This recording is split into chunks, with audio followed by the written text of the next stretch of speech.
지난주에는 우리 이고니에서 선교한 얘기를 생각했습니다. 오늘은 이고니에서 쫓겨난 바울이 갔던 루스트라의 선교 얘기를 좀 생각해 보려고 합니다. 루스트라는 이고니에서 직선 거리로 33km 떨어진 두 강이 만나는 흥미진 지역에 있는 곳입니다. 루스트라에서 사도 바울과 바나바 일행이 왔는데 역시 마찬가지로 그곳에도 입을 열어서 복음을 전했습니다. 다른 곳과 차이가 난다면 이 루스트라에는 회당에 들어가서 복음을 전하지 않았다 하는 것입니다. 바울이 회당에 들어가서 복음을 전하지 않았다면 어디에서 복음을 전했을까요? 성경에는 그 답을 얘기를 하지 않고 있습니다.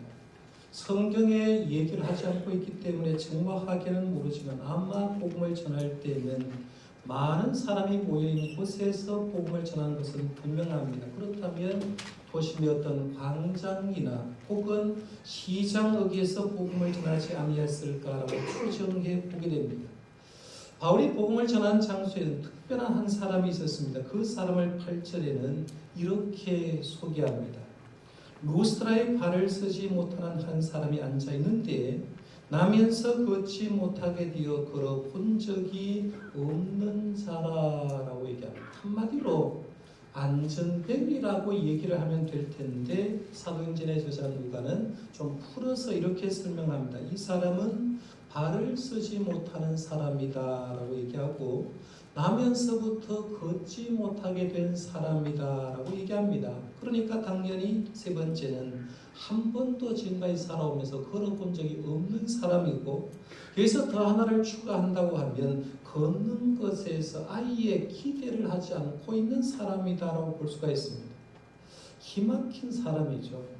태어나면서 한 번도 걸어본 적이 없는 사람, 이 사람이 지금 사도 바울의 입에서 나오는 말씀을 듣기 시작합니다. 9절에 보면 바울이 말하는 것을 듣거늘 바울이 주목하여 구원받을 만한 믿음이 그에게 있는 것을 보고라고 얘기를 합니다.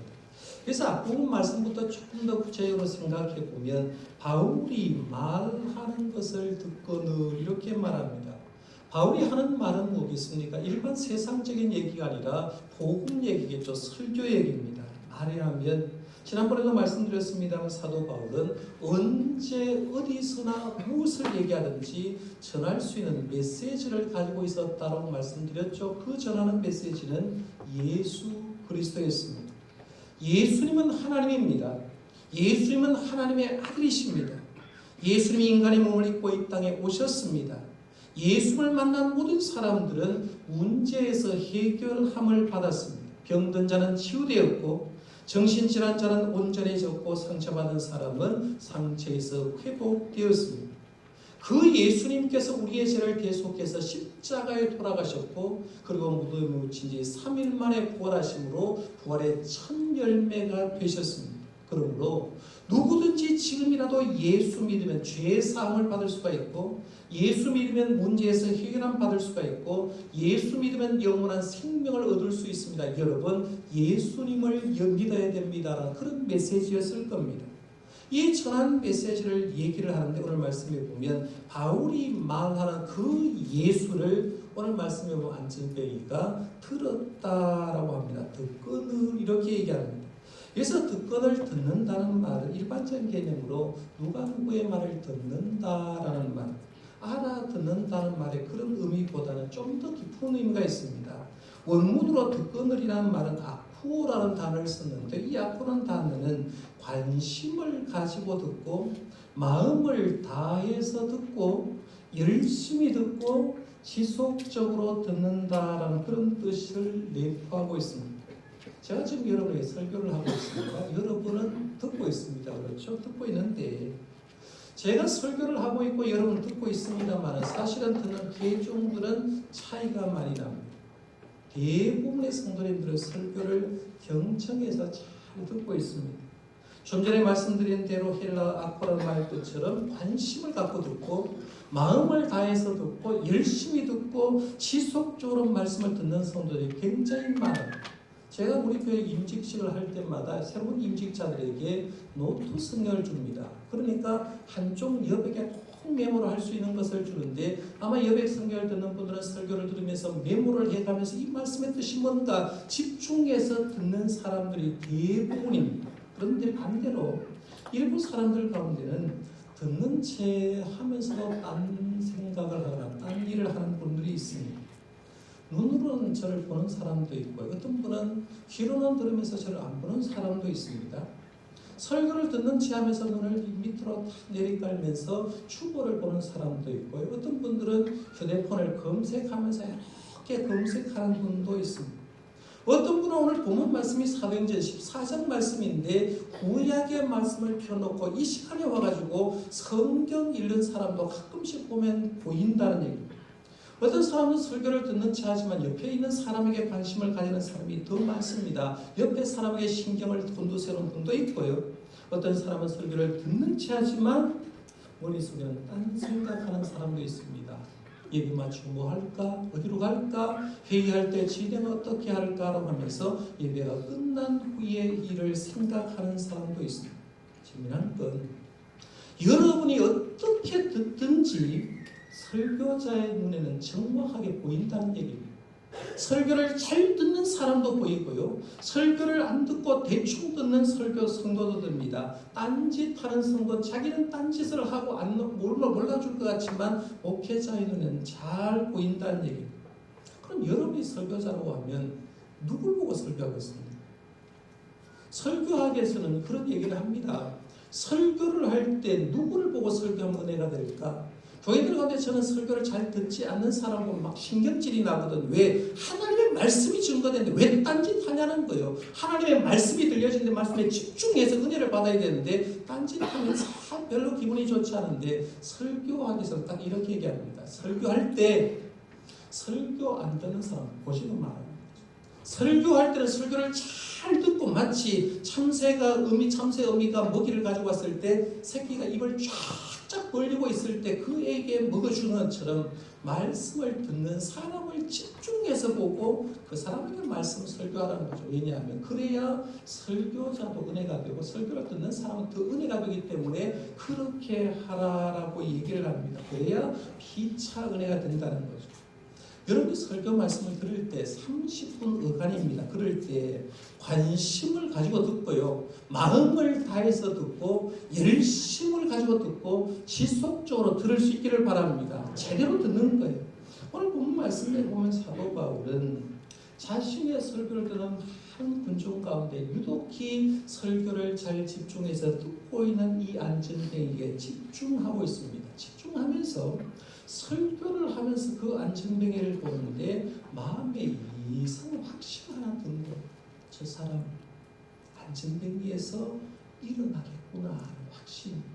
설교를 하는 가운데 이거는 그렇다고 했어요. 사도 바울이 무슨 신통력이 있어가지고 어떤 사람의 속을 깨뜨려 본다는 말이 아니라 하나님의 일을 하는 사람으로 성령 충만한 사람이기 때문에 직감적으로 저 사람 낫겠다, 저 사람 일어나겠다는 느낌을 받는다는 거예요. 목회를 하시는 분 대부분 아마 이런 경험을 할 겁니다. 저도 가끔씩 그런 경험을 많이 합니다. 지난번에도 말씀드렸습니다만은 제가 안수기도를 할 때 보면 마음속으로 이 사람은 병이 낫겠구나, 문제가 해결되겠구나 느낌 받을 때도 많아요. 반대로 어떤 분은 기도하려고 무릎을 꿇고 머리는 숙였는데 기도하다 보면 이 사람은 기도는 지금 받기를 원하는데 마음속에 뭔가 비비 꼬인 것이 많아서 좀 힘들겠구나 그런 생각을 할 때가 많아요. 안수 기도를 해보면 어떤 사람이 머리 위에는 향기가 나는 사람도 있고 어떤 사람은 제가 이래하면 또 안수 기도 받으러 하나도 안 올 것 같아서 걱정인데 머릿속에서 악취가 나는 분도 있어요. 그러면 향기가 날 때는 저도 모르게 이분은 병이 낫겠구나 확신이 들어서 믿음 가운데 기도할 때가 있는데요. 오늘 본문 말씀의 사도 바울도 그렇다는 거죠. 말씀을 전하는데 말씀을 듣는 그 가운데 그 안전위에 보는데 저 사람은 일어설 수 있겠구나 하는 그런 믿음이 생겼다는 거죠. 9절 말씀 바로 그예요. 바울이 주목하여 구원받을 만한 믿음이 그에게 있는 것을 봤다라고 했죠. 여기서 구원받을 믿음이라고 했는데 이 문자적으로 해석하면 영혼의 구원을 얻을 만한 믿음인 것처럼 생각되는데 실제 원문의 뜻은 뭐냐면 고침을 받을 만한 믿음을 얘기하는 거죠. 안전병에서 일어날 만한 그 믿음이 있다는 얘기입니다.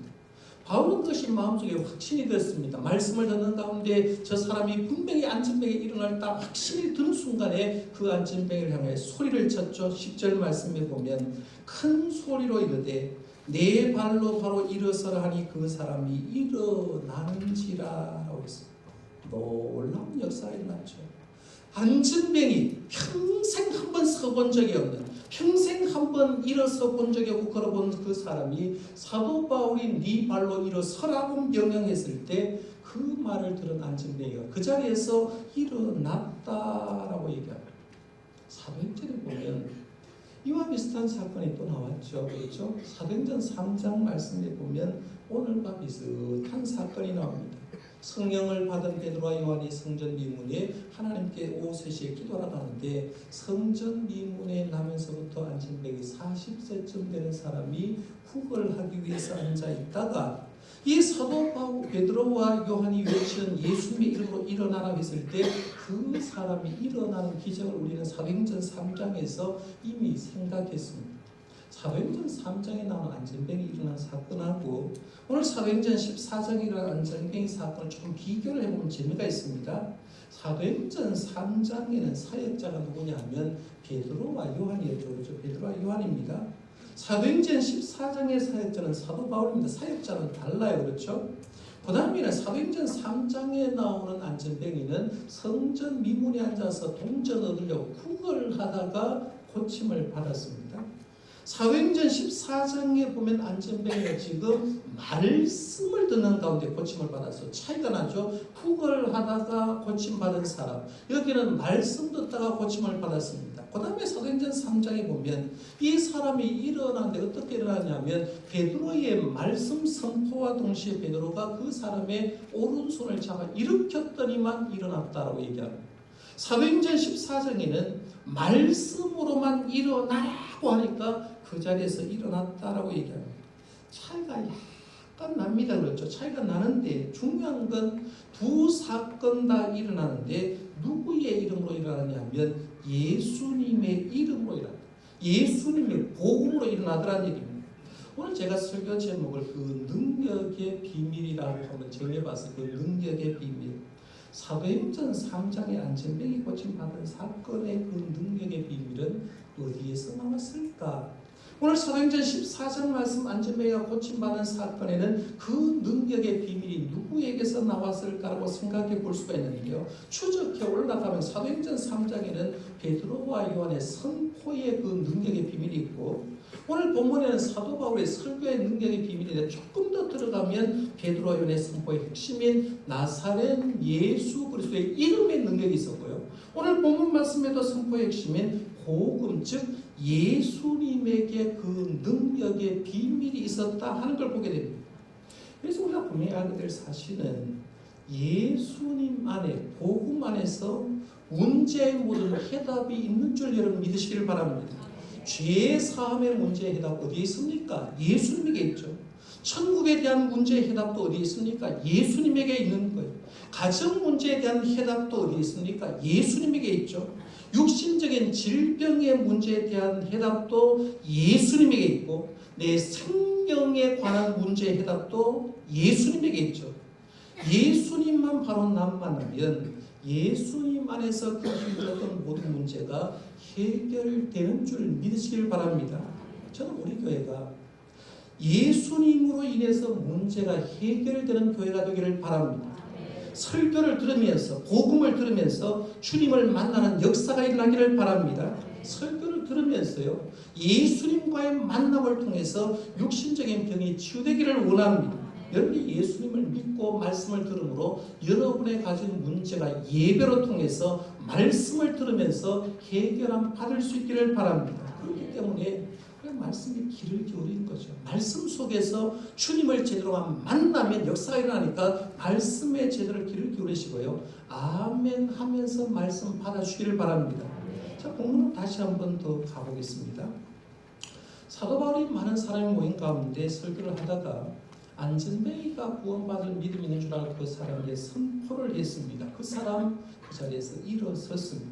그러자 나타나는 반응을 성경은 이렇게 쓰고 있습니다. 11절부터 13절 말씀인데요. 11절부터 13절 말씀 우리 한 목소리로 읽어보겠습니다. 시작. 우리가 바울이 한 일을 보고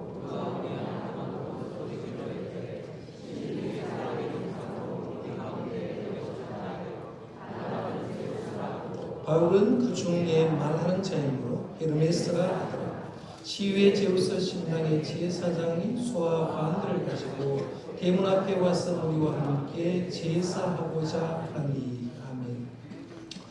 이 11절부터 13절 말씀을 잘 이해하려고 하면 당시에 루스드라 사람들, 모든 사람들이 가지고 있던 신화, 그 사람들이 알고 있던 신화도 우리가 가지고 있어야 왜 이 사람들이 이런 짓을 했는가, 왜 이런 어리석은 짓을 했는가를 알 수가 있습니다. 그 신화를 얘기하려고 하는데요.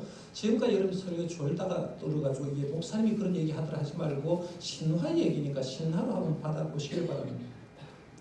오래전에 루스드라에서 두 신이 강림을 했는데 제우스 신과 헤르메스 신이 강림을 한 적이 있다고 합니다.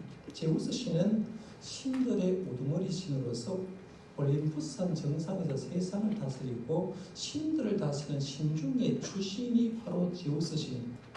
헤르메스 신은 제우스 신의 대변자로서 신의 메시지를 받아서 사람들에게 전하는 그런 역할을 하죠. 그러나 헤르메스 신은 주신 제우스 신의 신분을 하고 대변자 역할을 하는 신이 헤르메스 신입니다. 이 제우스 신과 헤르메스 신이 한 번은 루스드라에 방문을 했는데 사람들이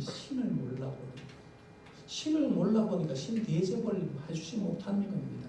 그런데 사람들이 신 대접을 하지 않고 냉대하고 배척하고 신을 알아보지 못했습니다. 그런데 그 마을에 살던 농부 가운데 한 부부가 남편은 빌레몬이고 아내는 비오시스라는 두 아내가 신들을 알아보는 거죠. 오, 신이 왔다. 제우스 신이 왔고 헤르메스 신이 왔으니까 잘 대접하자고 해서 대접을 참 잘 해드렸습니다. 한 가정에 이 빌레몬과 비오시스의 대접을 잘 받았으면 그냥 가면 좋겠는데 이 제우스 신과 헤르메스 신은 루스드라 사람들이 자기를 인정하지 않고 대접하지 않고 냉대하고 배척하는 걸 보면서 화가 나가지고 루스드라에 있는 사람들 전부 다 심판해버린 거예요. 쓸어버린 거예요. 쓸어버렸는데 누구만 더 나왔냐면 자기를 잘 대접한 빌레몬과 바오시스 두 사람만 살려주는 거죠. 이 두 사람이 사는 신을 신전으로 만들고 두 사람을 사제로 만들어버립니다. 그리고 이 두 사람이 제사장이 돼서 서로 이제 부부니까 결혼한 관계니까 그로 통해서 자녀가 나와서 나중에 루스드라 사람들이 이제 살고 있는 그런 마을이 형성된 겁니다. 이 사람이 살고 그렇게 신전은 되고 자기가 제사장으로 살다가 죽었는데 이 두 사람이 죽고 나서 그 마을에 뭐가 형성되느냐 하면 큰 두 개의 고목이 형성되는 거죠. 고목이 만들어져서 이 루스드라에 사는 사람들은 저 두 고목은 한 사람은 빌레몬 것이고 한 사람은 바오시스의 것이다 라고 말하면서 신이 내려오면 대접을 잘 해야 된다라는 그런 생각을 하고 있습니다. 이런 전설이 루스드라에서 대대로 내려오니까 루스드라에 사는 사람들은 이런 생각을 하고 있는 거죠. 신이 내려올 때 대접 못하면 우리가 죽어. 신이 내려왔을 때 신 대접을 잘하면 우리가 살아라고 하면서 무의식 속에서 신이 두 사람 내려오면 그 신 대접을 잘해야 우리가 앞으로는 잘 산다고 생각하면서 동네 사람들이 전부 다 마음속에 신 대접 잘하고자 하는 마음이 무의식적으로 있는 겁니다. 그런데 거기에 누가 오냐면 바울과 바나바가 옵니다. 바울과 바나바가 와서 시장 통해서 말씀을 전하고 안전뱅이 보고 일어서라 하고 얘기하는 이 어찌된 일입니까? 안전뱅이가 일어서는 거죠. 세상 어떤 의사가 그런 일을 합니까? 할 수가 없잖아요. 이건 신이 아니고는 할 수가 없으니까 그 사람들이 깜짝 놀라서 소리를 지르는데 오늘 말씀해 보면 무리가 바울이 한 일을 보고 누가 오니야 방언으로 소리 질렀다. 사람 급하면 고향말 나오죠. 저도 전화를 하다가 그냥 하다가 형님이 전화 오면 그러이격 하고 가거든요. 촌말 나온다는 얘기입니다.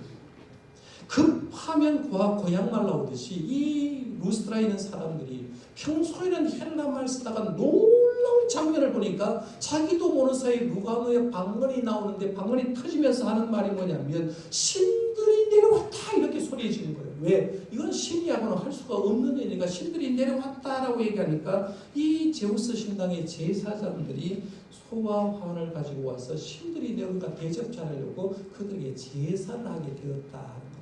이 신화를 모르면 이 사람들 하는 일을 어리석어 보이는 신화를 알고 나면 그럴 수밖에 없었구나라고 생각하는 거예요. 근데 또 재미난 게 하나가 있어요.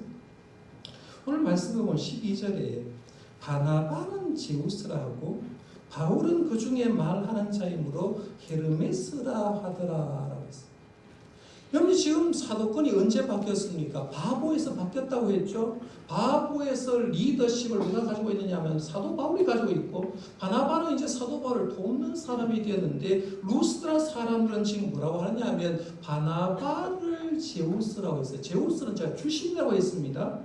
헤르메스는 주신의 일을 하는 심부름꾼의 역할을 하는데 루스드라 사람들은 이렇게 하는 거죠. 바나바는 제우스라고 바울은 그 중에 말하는 자이므로 헤르메스라 했다. 왜 그랬을까요? 사람은요, 저 사람을 잘 모르는 사람들은 대부분 외형을 보고 외모를 보고 판단을 합니다. 특별히 두 사람을 딱 보면서요, 이 사람은 잘생겼네, 이 사람은 못생겼네 비교할 수가 있어요. 사람 두 사람 딱 세워놓고 누가 키가 커? 이 사람 키가 크고 이 사람 키가 작아.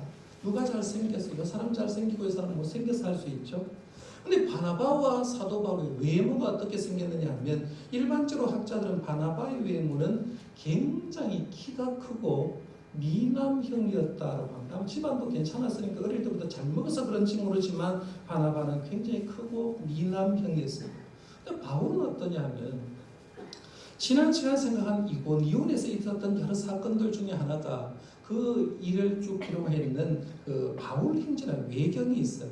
외경에 보면 사도 바울의 그 외모를 이렇게 소개하는 부분이 있습니다. 한번 들어보세요. 오네스포로스가 오고 있는 바울을 보았을 때 그는 작고 대머리였으며 다리를 절름거렸지만 당당한 자세를 취하였고 일자눈썹에 다소 매부리 코인 그의 호의로 가득 차 있었다. 지극히 인간적으로 보이는 그는 바로 천사의 얼굴을 가졌다. 마지막 부분 천사의 얼굴을 가졌다 빼고요. 잘 보세요. 바울을 보았을 때 바울은 작고 대머리였다. 다리를 절름거렸다.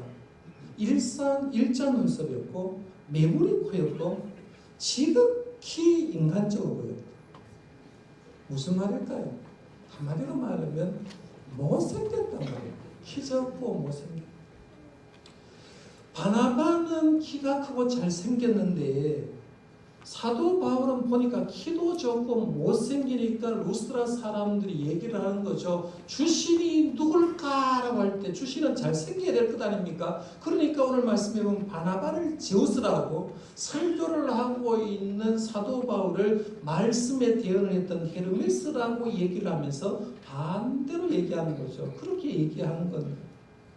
우리가 이 말씀 보면서 참 사람들이 보는데요. 껍데기만 봤을 때 이렇게 잘못 보고 있구나, 속을 봐야 되는데 그렇구나 할 수가 있다는 거죠. 하여튼 중요한 건 이렇게 해서 루스드라 사람들이 두 사람을 제우스 신으로 헤르메스 신으로 알고 소를 끌고 화환을 끌고 와서 제사를 하려고 했어요. 신대접을 하려고 했다는 얘기입니다. 여러분이 사도 바울과 바나바였다면 어떻게 할까요?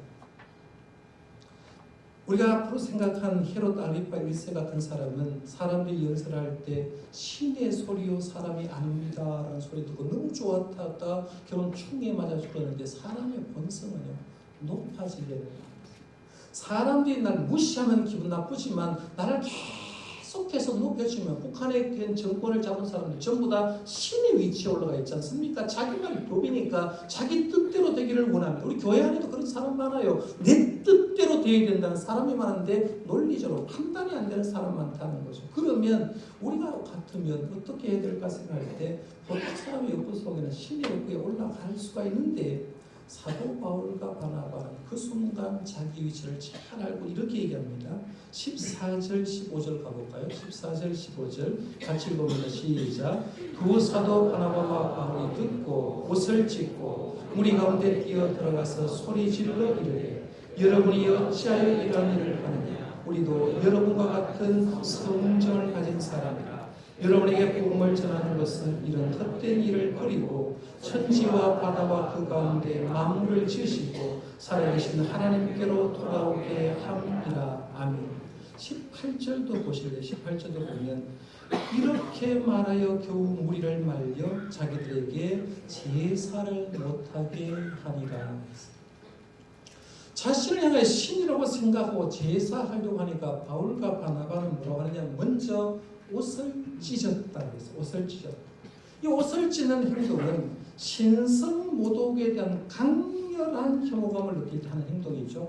예수님이 하나님이다라고 하니까 당시의 종교적인 지도자들이 옷을 찢었다는 그런 말이 나오잖아요. 지금 하나님을 모독하는 행위를 이 사람들이 하니까 바울과 바나바가 옷을 찢었는데 약 4인치에서 5인치 정도 찢었다라고 합니다. 10cm에서 13cm 정도.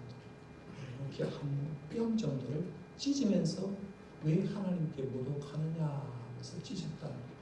두 번째, 우리도 여러분들 같은 사람이다라고 했습니다. 여러분 신앙사람에서 아무리 훌륭한 목회자를 만나도요, 아무리 훌륭한 부흥 강사를 만나도 그분이 사람인 걸 믿으시길 바랍니다. 신이라고 착각하지 말라는 거예요. 그러니까 하나님의 일을 하는 사람이지만 저 사람은 신일 거다. 목사님은 자면서도 넥타이 메고 잘 거다. 생각하지 마시라는 거예요. 똑같은 사람이라는 얘기입니다. 사도 바울이 그렇게 얘기했거든요. 우리도 이런 같은 사람이다. 그 다음에 세 번째, 제사를 하지 못하도록 막았습니다. 겨우 무리를 말려 자기들에게 제사를 못하게 하니라 하고 있습니다. 여기서 우리가 얻을 수 있는 교훈은 뭐냐면 바울과 바나바 이런 태도에 들어있는 신앙관을 볼 수가 있는데요.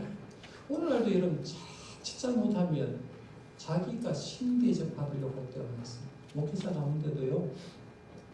내가 교회를 개척해서 몇천 명 모이고 몇만 명 모이면 교인들에게 신대접 받으려고 하는 사람이 있어요. 내가 설교를 좀 잘하게 되고 사람들이 설교를 잘한다고 하면 자기가 어떤 신의 반열에 올라가 있는 줄 착각할 수가 있습니다. 일반 교인들 가운데 그래요. 권사님이나 어떤 장로님들 가운데 내가 기도해서 좀 은사를 받았다고 해서 기도하는 사람도 있어요. 기도하는 사람 보면 저 사람이 무당인지 저 사람이 점쟁이인지 구별하지 못할 때가 많아요. 우리가 하나님 앞에서 드려야 할 영광은 하나님께 드려야 되는데 내가 하나님의 일을 하면서 그 영광을 가로채려는 사람이 의외로 많이 있습니다. 눈 잘 뜨고 보셔야 돼요. 우리가 찬양하잖아요. 찬양할 때 잘하는 찬양 가운데 모든 영광은 누구에게? 모든 영광은 하나님께죠. 모든 영광은 하나님께. 우리의 영광을 받으실 분은 하나님밖에 없다는 것. 시편 115편 1절에 봐도 여호와의 영광을 우리에게 돌리지 마옵소서. 우리에게 돌리지 마옵소서. 오직 주는 인자하시고 진실하심으로 주의 이름에만 영광을 돌리소서 해서 하나님의 이름에만 영광을 돌리고 주일마다 우리가 주기도문을 같이 고백을 하는데 주기도문 마지막 소절이 뭡니까? 잘 보세요. 거기에 보면 나라와 권능과 영광이 영원히 아버지의 것입니다 라고 했죠. 여기 보면 영광을 언제까지 돌려야 되느냐? 영원히 돌려야 되는 영광을 영원히 누구에게 돌려야 되는 아버지께 돌려야 된다. 이 얘기예요. 하나님께 영광을 돌려야 될 걸 내가 가로치면 어떻게 될까요? 지난번 아까 말씀드렸어요. 신의 소리요 사람이 할 소리가 아니다라고 했던 헤롯 아그리파 왕은 어떻게 죽었습니까? 충이 먹어 죽었거든요.